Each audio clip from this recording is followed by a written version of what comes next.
عشق رسول صلی اللہ علیہ وآلہ وسلم ایک ایسا جذبہ ہے جس کے آگے دنیا کی ہر چیز ہیچ ہے۔ یہ جذبہ مسلمانوں کو ہر ضرورت سے بے نیاز کر دیتا ہے۔ مسجد نبوی شریف کے احاطے میں 4 پولیس والے کسی کا انتظار کر رہے ہیں۔ پھر ایک شخص نمودار ہوا تو پولیس والوں نے بھاگ کر اسے قابو کر لیا اور اس کے ہاتھ جکڑ لیے۔ اس نوجوان نے کہا، جناب خدا را مجھے دعا اور توسل کی اجازت دے دو، میری بات سن لو، میں کوئی بھکاری نہیں ہوں، نہ چور ہوں۔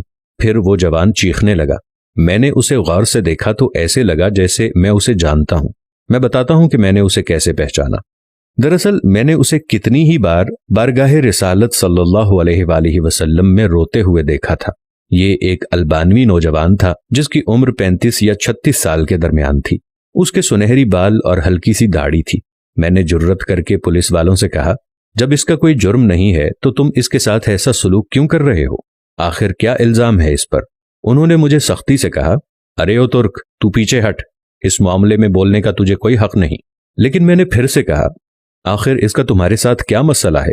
کیا اس نے کوئی چوری کی ہے یا کوئی جرم کیا ہے؟ بتاؤ تو صحیح۔ ایک سپاہی نے کہا، نہیں، یہ بندہ 6 سال سے ادھر مدینہ شریف میں رہ رہا ہے، لیکن اس کا یہ قیام غیر قانونی ہے۔ ہم اسے پکڑ کر واپس اس کے ملک بھیجنا چاہتے ہیں، لیکن یہ ہر دفعہ ہمیں چکمہ دے کر بھاگ جاتا ہے اور جا کر روضہ رسول میں پناہ لے لیتا ہے، اور ہم اسے حد ادب کے باعث اندر جا کر گرفتار نہیں کرنا چاہتے تھے۔ میں نے مضطرب ہو کر پوچھا، تو اب اس کے ساتھ کیا کرو گے؟ کہنے لگے، ہم اسے پکڑ کر جہاز پر بٹھائیں گے اور واپس البانیہ بھیج دیں گے۔ وہ نوجوان تھا کہ مسلسل روئے جا رہا تھا اور کہہ رہا تھا کہ کیا ہو جائے گا اگر تم مجھے چھوڑ دو گے تو؟ دیکھو، میں کوئی چور نہیں ہوں، میں تو کسی سے بھیک نہیں مانگتا، میں تو ادھر بس محبت رسول میں رہ رہا ہوں۔ پولیس والوں نے کہا، نہیں، ایسا جائز نہیں، تمہارا قیام غیر قانونی ہے۔ نوجوان نے کہا کہ اچھا، مجھے ذرا آرام سے رسول اللہ صلی اللہ علیہ وآلہ وسلم سے ایک عرض کر لینے دو۔ پھر نوجوان نے اپنا منہ گنبد خضرا کی جانب کر لیا۔ پولیس والوں نے کہا کہ چل، کہہ جو کہنا ہے۔ نوجوان نے محبت بھری نظروں سے گنبد خضرا کی طرف دیکھا اور جو کچھ عربی میں کہا وہ نوجوان کہہ رہا تھا، یا رسول اللہ، کیا ہمارے درمیان اتفاق نہیں ہوا تھا؟ کیا میں نے اپنے ماں باپ کو نہیں چھوڑا؟ کیا اپنی دکان بند کر کے یہاں نہیں آ گیا؟ اور میں یہ عہد کر کے یہاں نہیں آیا تھا کہ آپ کے جوار رحمت میں رہا کروں گا؟ حضور، اب آپ دیکھ لیجئے، یہ مجھے یہاں رہنے نہیں دے رہے۔ یا رسول اللہ، آپ مداخلت کیوں نہیں فرماتے؟ روتے روتے نوجوان بے حال ہونے لگا۔ اس کی ہچکی بند گئی، پورا چہرہ آنسوؤں میں ڈوب گیا۔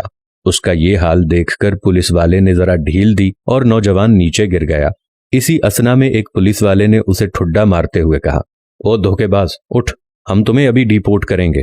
دوسرا پولیس والا آگے بڑھا، لیکن نوجوان نے کوئی رد عمل ظاہر نہ کیا۔ میں نے پولیس والوں سے کہا، لگتا ہے یہ بے ہوش ہو گیا ہے، یہ نہیں بھاگے گا، تم پانی لاؤ اور اس کے چہرے پر ڈالو۔ اس کے چہرے پر پانی ڈالنے کے باوجود نوجوان کوئی حرکت نہیں کر رہا تھا۔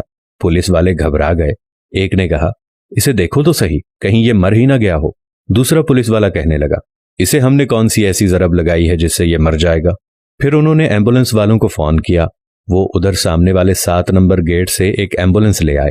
رضاکاروں نے نوجوان کی شہرگ پر ہاتھ رکھ کر حرکت نوٹ کی اور نبض چیک کی تو کہنے لگے، اسے تو مرے ہوئے کم از کم 15 منٹ گزر چکے ہیں۔ اب پولیس والوں کی یہ حالت تھی کہ وہ جیسے مجرم ہوں، نیچے بیٹھ گئے اور رونے لگے۔ وہ منظر بھی دیکھنے والا تھا۔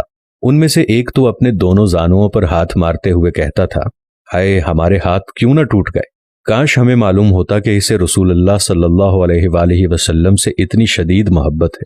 ہائے، ہمارے ہاتھ ٹوٹ کیوں نہ گئے، ہم نے اس عاشق رسول پر کیوں اتنی سختی کی۔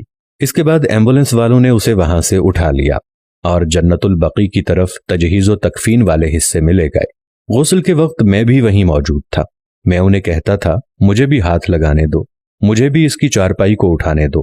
جب جنازہ تیار ہو کر نماز کے لیے جانے لگا تو پولیس والوں نے مجھے کہا، ہم نے جتنا گناہ اٹھایا ہے بس اتنا ہی کافی ہے، اسے ہمارے سوا اور کوئی نہیں اٹھائے گا، شاید اسی طرح ہمیں آخرت میں کچھ رعایت مل جائے۔